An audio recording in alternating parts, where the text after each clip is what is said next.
Aí, galera, vamos lá, pessoal da entrevista, pessoal da disciplina de entrevista, terceiro termo de jornalismo.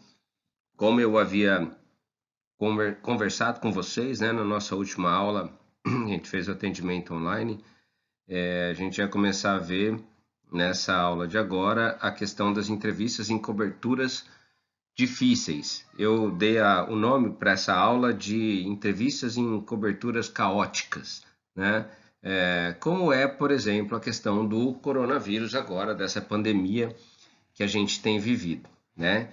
Então essa é a parte um e essa parte um tem como referência de informações, muito da minha experiência, muito da prática jornalística em geral, e também o livro Jornalismo Diário, da Anistela de Souza Pinto, que é um livro da editora Publifolha, publicado em 2009, mas que traz regras muito gerais e universais do jornalismo que não mudaram nesses últimos anos, tá bom? Então vamos fazer o início então dessas dicas, né? Desses ensinamentos, na verdade, em entrevistas em coberturas difíceis, né? Isso vale muito para tragédias em geral, né? Em grandes acidentes, grandes incêndios, e também em situações de epidemia e pandemia, como é agora, né? No caso do Covid-19, beleza? Vamos lá então, gente. A gente vai começar entendendo o seguinte: em casos como essa cobertura do Covid-19, fica muito evidente o papel da imprensa, a gente já falou bastante disso, né? Por quê? Porque ela existe para realmente manter as pessoas informadas e ela existe para manter as pessoas informadas e a gente tem visto muito esse papel ser engrandecido ultimamente, porque as pessoas precisam ter uma referência, uma vez que elas estão isoladas em casa, elas precisam ter uma referência do que acontece na sua cidade, o que acontece no seu estado, o que acontece no seu país. E aí a imprensa adquiriu, então, a imprensa adquiriu um papel, uma relevância muito grande nos últimos tempos, e isso tem sido para a gente também um ponto de muito favorável, né, para a gente poder repensar também como é a nossa atuação. E isso aumenta, inclusive, a nossa responsabilidade, porque se a gente está tendo uma audiência cada vez maior em razão do isolamento social, a gente precisa redobrar nossa atenção naquilo que a gente estará informando, daquilo que a gente vai informar para as pessoas. Mas como que a gente faz isso sem correr riscos, né? Então, nessa sequência toda, hoje é a parte um, mas nessa sequência toda que a gente vai ver de entrevistas em coberturas caóticas, como que a gente faz isso sem correr riscos, né? Eu digo sem correr riscos físicos mesmo, né? Para a gente, né? E também risco físico e também risco emocional. Como que eu vou trabalhar também sem incomodar vítimas ou parentes? Como que eu posso fazer um trabalho jornalístico sério sem que eu seja depois acusado de ser um urubu, né? Sem que eu seja acusado depois de ser uma pessoa que vai só explorar a miséria humana? Quando e como eu posso usar nomes e detalhes específicos das doenças, nomes das vítimas, aquilo que na verdade aparece para mim, na verdade, quando eu estou fazendo a apuração, e que eu não sei exatamente se eu posso externar ou se eu posso é, publicizar isso, tornar público, né, uma situação que muitas vezes é muito mais de âmbito da privacidade da pessoa, né? Então a gente tem que tomar cuidado. São perguntas que vão aparecer naturalmente, mas a gente acaba tendo que responder essas perguntas. E assim, gente, olha, eu vou falar para vocês, tudo isso que nós estamos vendo aqui, que nós vamos ver nessa aula, muito é da prática jornalística tradicional, mas a gente aprende muito com a também. Por exemplo, essa questão da pandemia de certa maneira, em especial por conta do isolamento, ela é, em especial, uma novidade para a imprensa, né? A gente já cobriu situações semelhantes de outras doenças que acabaram sendo importantes, como a SARS, a gripe suína, o ebola, tal, mas até mesmo a AIDS, né, na década de 80 e 90, mas, cara, nada se compara a essa questão do isolamento social que o Covid-19 provocou na gente, né? E que essa versão do coronavírus provocou na gente. Então, a gente precisa já também aprender muito com tudo aquilo que a gente vai fazendo, porque tem muita situação que está no manual de práticas jornalísticas, mas tem muita situação, gente, que não acontece, que nunca aconteceu, na verdade. E os jornalistas, eles precisam tomar suas atitudes, eles precisam resolver a questão ali na hora, na prática. E quando eles resolvem a questão, isso automaticamente passa a ser um objeto de análise para a gente, um objeto de análise até mesmo para ver se isso vai se tornar um padrão depois de atuação jornalística ou não, beleza? Então vamos lá.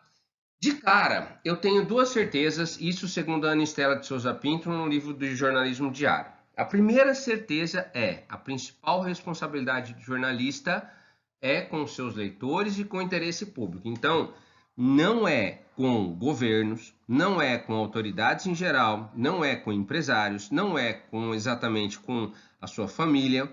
O jornalista tem uma responsabilidade com os leitores de maneira geral. É o interesse público que movimenta a vida do jornalista.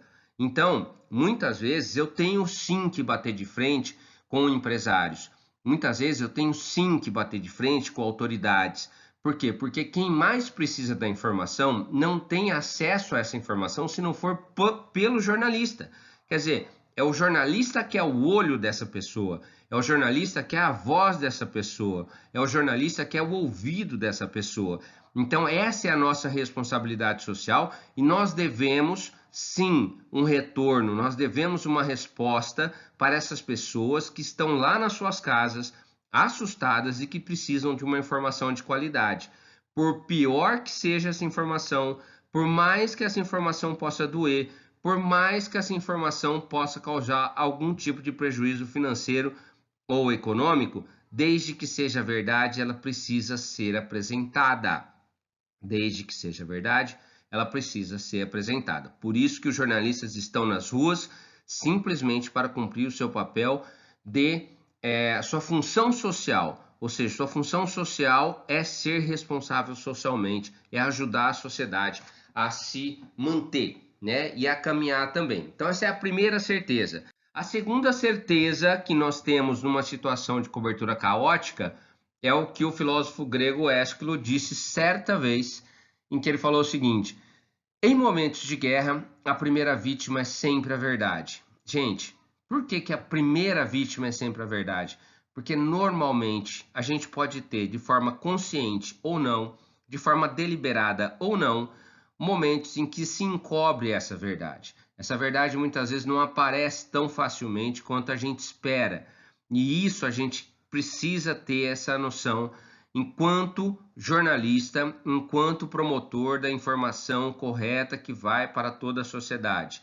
Ou seja, o que o Ésquilo quis dizer é que justamente nos momentos mais complicados da história da humanidade, há sempre muito mais dúvidas do que certezas. E o jornalista tem então o seu trabalho redobrado, o seu trabalho muito mais ampliado para ele poder levar uma informação de qualidade para as pessoas. Então, gente, duas certezas. Temos uma responsabilidade social muito grande. Essa responsabilidade social é com o interesse público e, principalmente, o trabalho é redobrado porque nós temos muito mais dúvidas do que certezas nesse momento. Há muita gente tentando esconder situações, há muita gente tentando esconder dados, há muita gente tentando mascarar, né, uma realidade.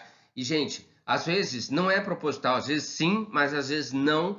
Só que nós não temos nada a ver com isso, nós temos aqui entender essa verdade como um todo, nós temos que entender essa verdade de uma maneira muito ampla e muito concreta, porque a nossa responsabilidade é com as pessoas.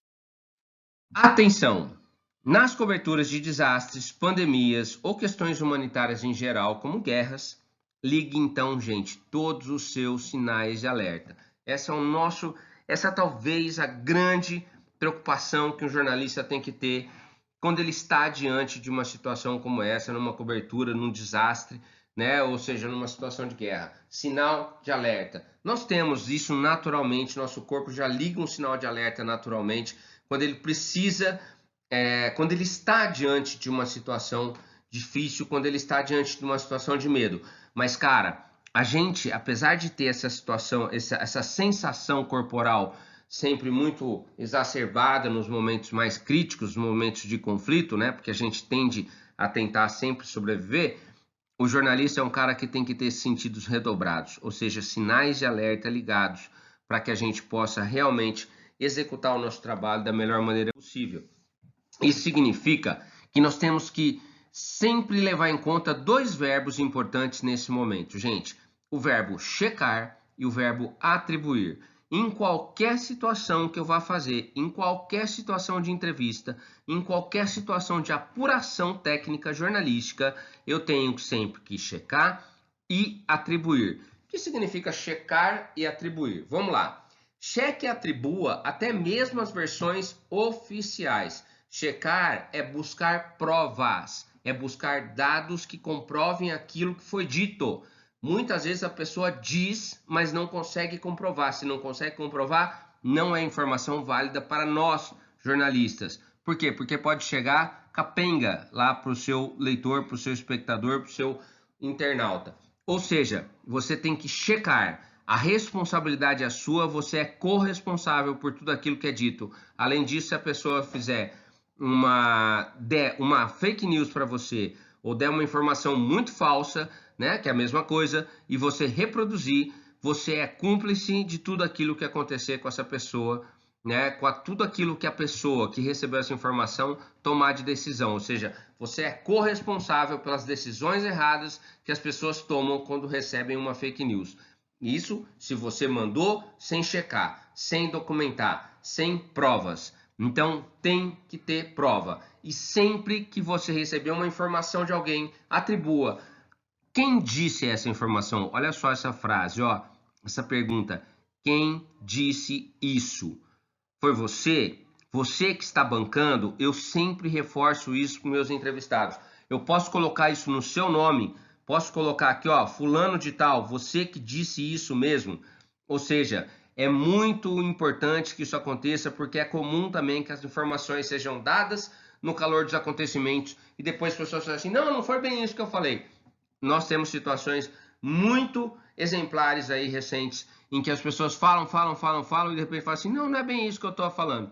Cara, não é bem isso que eu estou falando, já foi a informação, ela já correu, ela já chegou em lugares que não deveria e pessoas tomaram decisões erradas em cima de uma informação que não era bem aquilo. Então preste atenção nisso. Cuidado também para você não destruir a reputação de alguém e duvide sempre de versões muito embaladas. O que é a versão embalada, gente? É aquela versão que vem pronta para o consumo e que você não necessariamente questiona. Ou seja, do ponto de vista das pessoas normais, das pessoas que estão na sociedade que não são jornalistas, se ela recebe uma resposta embalada e consome, isso é um problema dela. Nós, jornalistas, não podemos receber respostas embaladas e repassar isso para as pessoas. Porque repassar isso para as pessoas significa a gente levar para frente informações que são falsas, informações que não são verdadeiras. Então, duvide sempre de versões muito embaladas, daquilo que está muito certinho. Você imagina que nós estamos numa cobertura caótica, vem uma pessoa e te dá uma resposta certinha. Cara, resposta certinha no momento caótico, tem que duvidar, tem que ficar muito esperto para saber o que está acontecendo. Aí vem um pulo do gato nessa história. Cheque sempre pessoalmente, mas se não der para você checar pessoalmente, porque assim, ó, a pessoa falou uma coisa para você, falou, falei, ele deu uma informação, ele deu uma situação lá para você, um dado em que você vai colocar dentro da sua matéria. A sua obrigação é fazer o quê? Checar. Sua obrigação é comprovar, é ver provas, é checar pessoalmente, né? Ir lá e falar assim, não, isso é verdade. A pessoa fala assim, ó, tá cheio de gente com macas dentro do hospital. Você tem que ir lá checar. Tá cheio de gente com maca lá no corredor do hospital? Hoje eu recebi uma informação que, na verdade, é meio que uma fake news, dizendo que um dos hospitais de Presidente Prudente, dos hospitais privados, está praticamente vazio, né? Quer dizer, o discurso é sempre esse, está praticamente vazio. Quer dizer, do meu ponto de vista que recebo a informação, isso é uma coisa. Agora, se eu for repassar isso para as pessoas, se eu for levar isso para frente como jornalista e até mesmo como cidadão responsável, eu só posso passar isso para frente se eu for lá e ver realmente, e vir realmente que não existe ninguém dentro do hospital, ou seja, o hospital está vazio.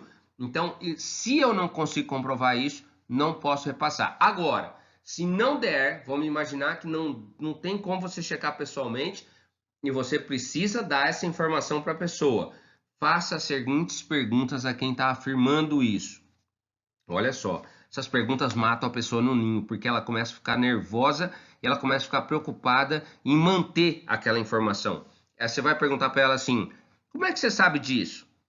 De onde veio essa informação? Se a pessoa falar para você: veio num grupo do WhatsApp, já descarta, já vai para casa, sabe? Descarta a pessoa.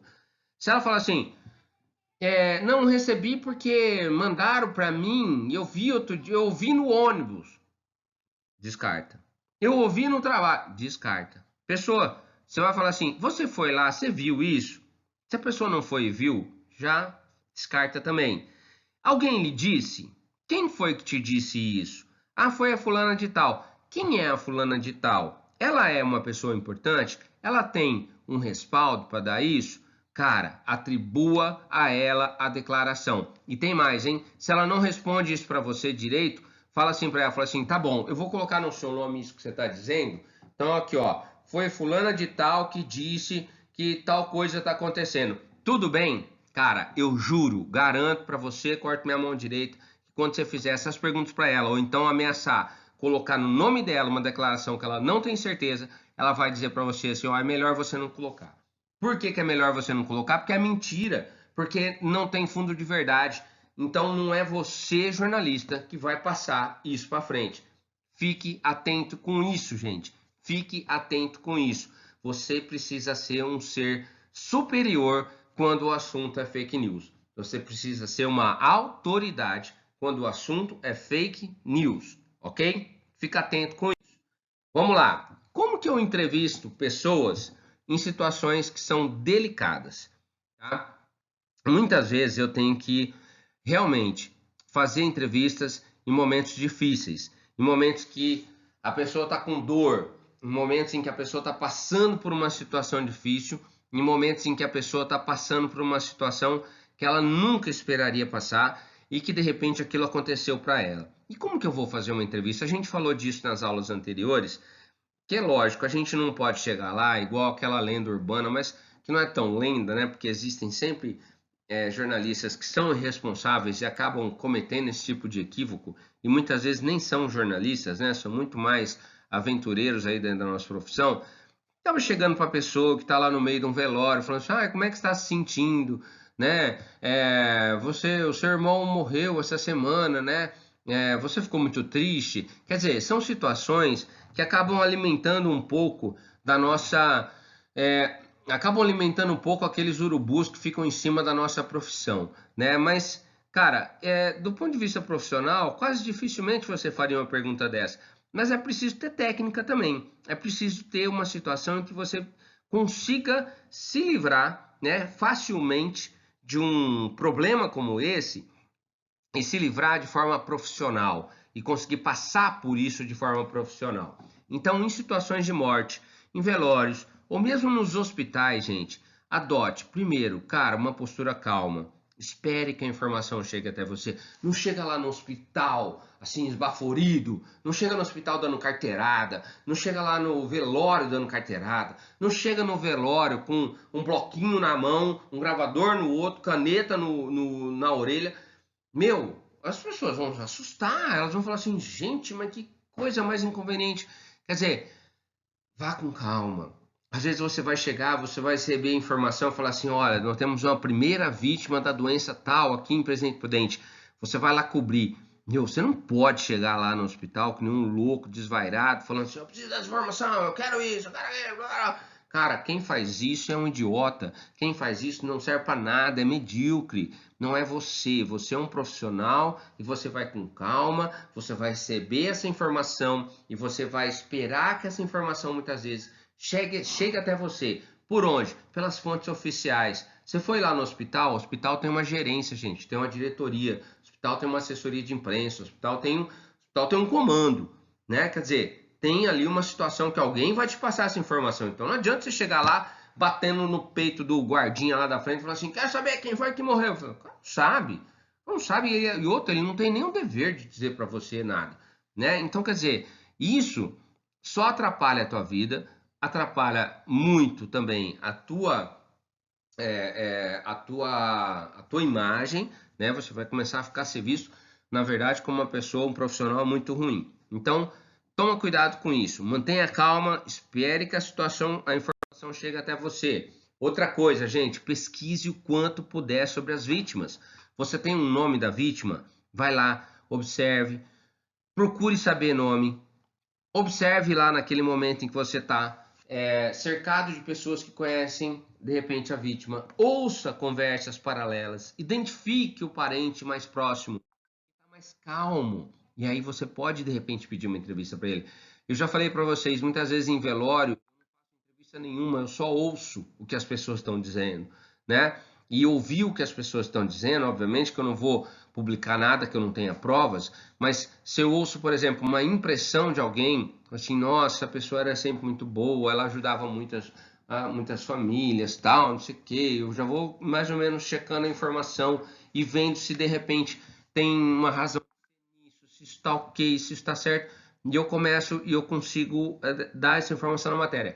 Outras vezes, o que eu posso fazer? Cara, você vai ver ali no meio de um velório ou no meio de um hospital em que tem ali, tá, a família está desesperada, mas sempre tem um tio, sempre tem um primo, sempre tem um parente, um amigo mais próximo, mas que ele está mais calmo, ele está olhando, ele olha para você já com um pouco mais de parcimônia, né, com um pouco mais de tranquilidade. Então, de repente, é um cara que você pode abordar, né? Você pode abordar, você pode tentar perguntar para ele se ele pode te dar essa entrevista, se você pode conseguir algum tipo de informação a partir dele, porque ali você sabe que tem uma fonte um pouco mais segura, né?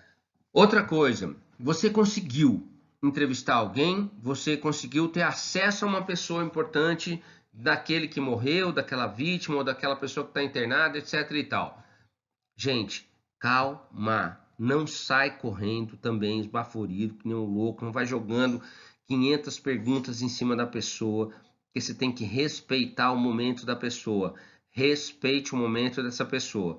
E o que é respeitar o momento dessa pessoa? É saber que naturalmente uma pessoa que está numa situação como essa está preocupada, ela está muitas vezes de luto, né? Se a pessoa morreu, se o parente morreu, cara, entenda que ela está desbaratinada, ela está fora dela, ela está fora de foco. Então você tem que se apresentar, você tem que se apresentar com muita clareza. Diga onde você trabalha, diga quem é você, diga para qual jornal, ou emissora de TV, ou emissora de rádio, ou portal que você trabalha, como que essa matéria vai sair, que você quer fazer uma matéria com a pessoa somente para explicar X ou Y, você tem algum motivo, né? Quer dizer, então, naturalmente, nós temos a possibilidade de fazer com que essas pessoas possam com que essas pessoas possam te dar uma entrevista com muito mais tranquilidade, mais naturalidade nesse momento. Então, assim, calma, gente, e seja honesto. Não adianta você tentar enganar a pessoa, falar assim, eu vou tentar enganar aqui. Eu falo, quem é você? Eu falo assim, eu sou um enfermeiro, e eu queria só saber o nome da pessoa, a idade dele, não sei o quê. Assim, cara, pra quê? Pra quê? Você não tá numa missão impossível, você não tá num filme de Hollywood, né? Você tá ali somente buscando uma informação que é uma informação necessária e uma informação que precisa ser dada para que as pessoas recebam lá na casa delas uma informação de qualidade, né? Então, olha, 3 detalhes importantes aqui. Seja empático. O que é empático? Cara, trabalhe a empatia, coloque-se no lugar do outro. Mostre o quanto você consegue se importar também com a dor do outro. Você é um profissional que está ali fazendo o seu trabalho, etc e tal, mas, cara, isso não impede você sentir dor também. Não impede de você se estar junto das pessoas, né? Então, trabalhe a sua empatia. Outra coisa, pergunte se mais alguém quer falar, se você pode ligar no dia seguinte, se de repente é naquele momento a pessoa não quer falar, mas de repente ela pode querer falar no dia seguinte. De repente você pode conseguir já uma pré-entrevista para daqui uma semana. De repente, se a informação for importante, se a pessoa for importante, já garante, já vai garantindo isso. Outra coisa que a gente pode fazer hoje, você faz isso naturalmente no dia a dia, é stalkear. Stalkeie também, encontre amigos e referências da vítima nas redes sociais. Isso não é nenhum problema muito sério, muito ético. Você pode entrar numa rede social da pessoa em questão, você pode ter ali boas pistas, né? Você pode ter uma boa situação, uma boa visão de como a pessoa se comportava socialmente e quais são as pessoas mais próximas. Às vezes um depoimento que é dado ali pode ser para você um depoimento importante que você pode ir atrás dessa pessoa que escreveu. Então, olha, seja empático, trabalhe sua empatia, está ok, vai perguntando, vai fazendo o seu trabalho, gente, naturalmente, do mesmo jeito que você faria se fosse uma cobertura normal. Você está no meio de uma cobertura caótica, mas, cara, preste atenção que o respeito ao ser humano e o bom senso são as duas regras mais importantes nesse momento do trabalho jornalístico. Respeito e bom senso. Respeito e bom senso. Então, fica atento sempre com isso. Uma boa sacada, gente, quando você for entrevistar alguém numa situação dessa, é o seguinte, dê a eles o controle da entrevista. O que é dar o controle da entrevista?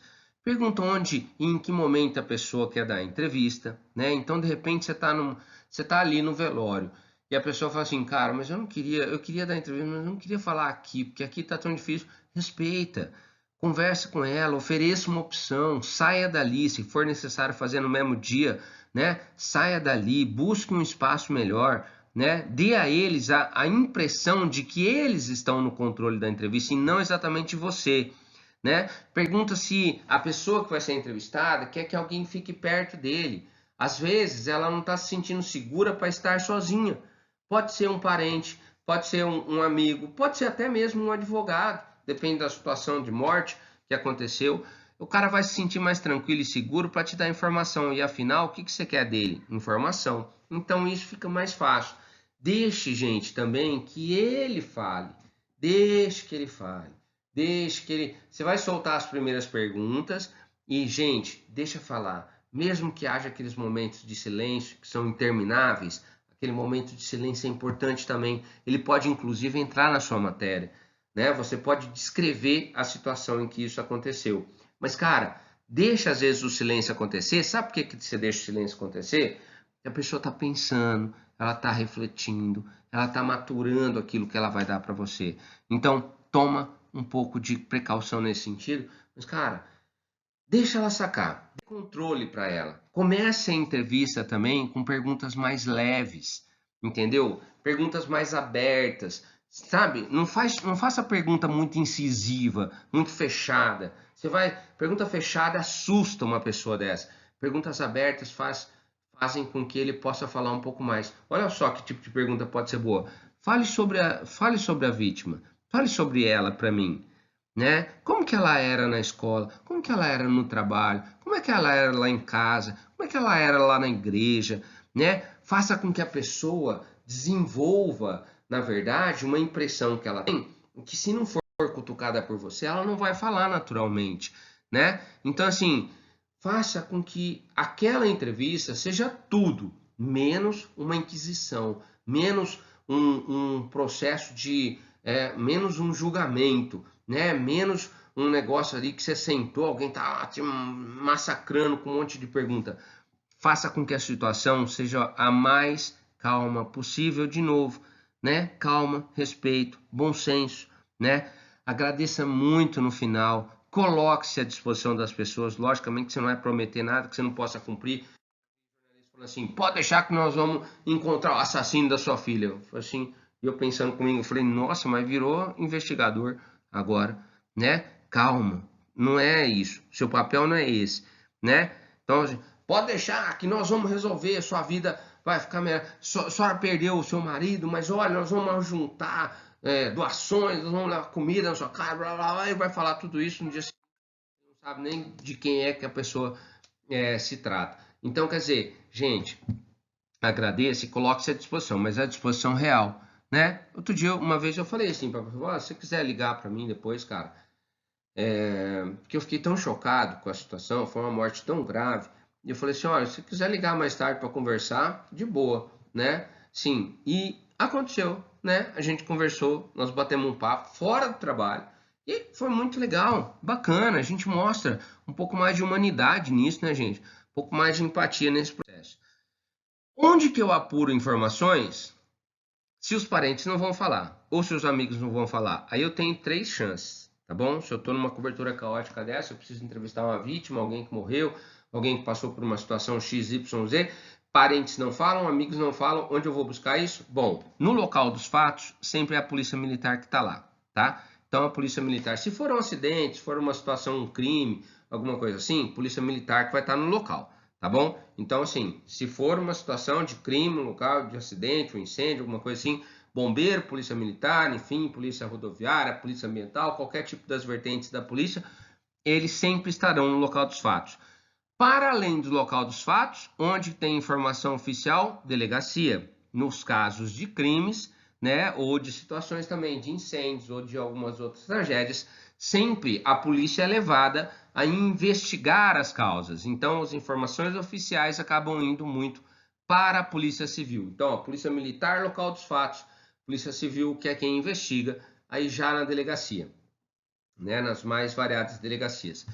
Ou então, se eu estou numa situação de saúde pública ou de saúde privada, quer dizer, mas enfim, uma questão de saúde, se eu estou no caso aqui, nós estamos falando muito do Covid-19, eu estou no hospital, quem vai me dar essa informação? Assessoria de imprensa ou diretoria clínica do hospital. Pensa bem comigo aqui, ó, que eu estou falando de diretoria clínica, não diretoria administrativa. Diretoria administrativa, gente, às vezes de um hospital, às vezes nem sabe o que está acontecendo no hospital.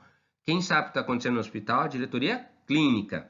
E é ela que você quer nesse momento, porque é ela que tratou, é ela que tem informação sobre a saúde dos doentes, né? A diretoria administrativa muitas vezes não tem. Agora, o melhor ponto de busca de informação no hospital, se houver, é a assessoria de imprensa.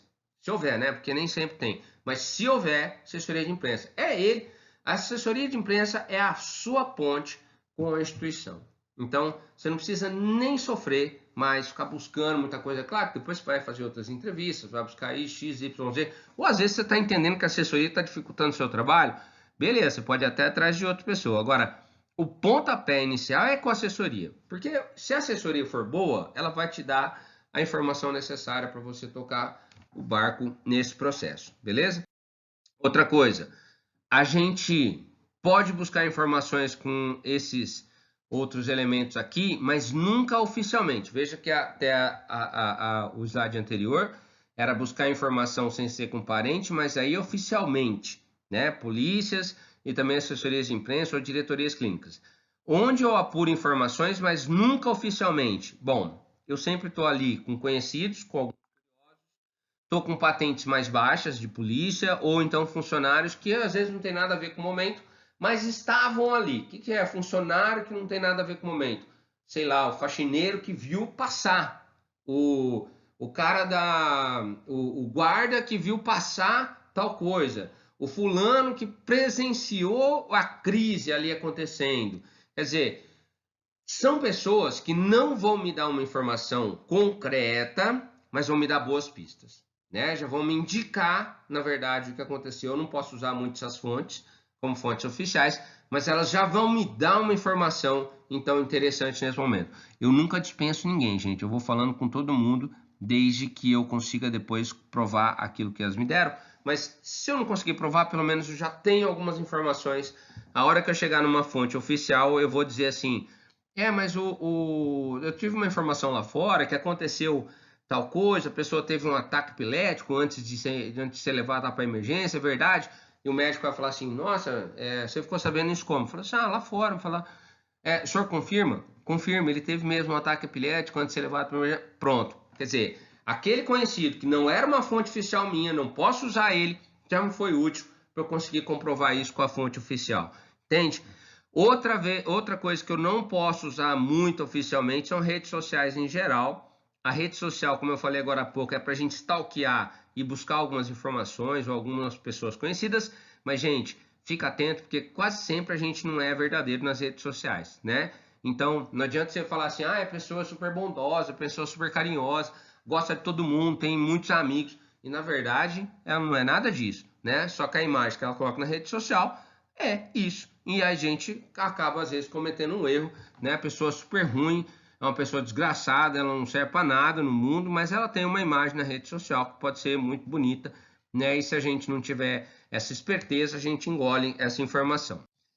E aí, gente, para finalizar essa primeira bateria, né, de cobertura de entrevistas em coberturas caóticas, eu vou pedir para vocês adotar uma postura muito ética, né? O que é essa postura muito ética? Primeiro, de novo, mantenha calma.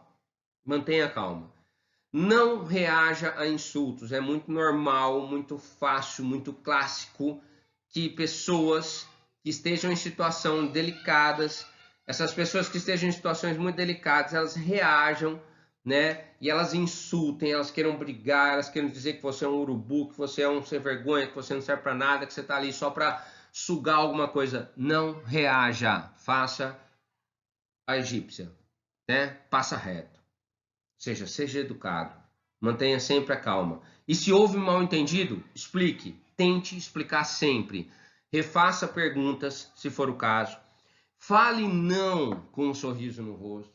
Uma vez eu aprendi isso com um profissional da área acadêmica, né, que é um profissional muito respeitado na academia. Ele falava assim, cara, eu tenho que falar não muitas vezes por dia aqui para as pessoas e elas quase nunca ficam bravas comigo. E eu disse, por quê? Eu falei assim, porque eu falo não dando um baita sorrisão. E a pessoa fica meio encanada comigo, ela fica sem jeito de querer brigar. Porque se eu falo não bravo, eu recebo de volta muita braveza. Então, eu falo não com um sorriso no rosto. Eu sou uma pessoa muito política. Ela falou assim, cara, e é assim que nós temos que ser no jornalismo. Políticos. Temos que ter calma, não reagimos. Se houve mal entendido, a gente refaz, a gente explica, a gente refaz pergunta. E quando houver justificativa jornalística, tudo bem. Se houver justificativa jornalística, a gente tiver que explicar que reagiram agressivamente com a nossa presença, ótimo, beleza, a gente coloca lá, faz tranquilo. Agora, se não, gente, deixa passar, sabe? Amanhã vai ser outro dia, você tem outra cobertura, não dá para você ficar brigando com todo mundo, nem com todos. Então, são papéis importantes. Gente, entrevistas em coberturas caóticas, parte 1. Ó, tem muito mais coisa para falar, mas a gente vai interromper agora e essa aula a gente conseguiu dar uma boa introduzida no assunto. Vou retomar para vocês, além das questões muito técnicas que a gente falou nessa aula, 2 regras de ouro importantes. Respeito ao ser humano e bom senso. Bom senso. É assim que nós temos que agir enquanto jornalistas. Somos responsáveis socialmente por tudo que acontece nesse mundo e somos responsáveis socialmente por tudo que acontece no nosso mundo e naquilo que a gente vai levar para as pessoas. Pessoas tomam decisões erradas muitas vezes porque informamos errado essas pessoas. Do ponto de vista de quem transmite uma fake news, problema dele. Do ponto de vista nosso, isso é um problema muito sério. Podemos ser cúmplices de coisas muito ruins. Então, vamos adotar uma postura muito ética, de muito respeito, e uma postura muito atenta ao ser humano, de muito bom senso. Beleza? A gente vai continuar com essa história, a gente vai continuar com essas entrevistas em coberturas caóticas, mas por enquanto a nossa introdução já fica aqui. Valeu, gente. Grande abraço para vocês. Vamos nessa!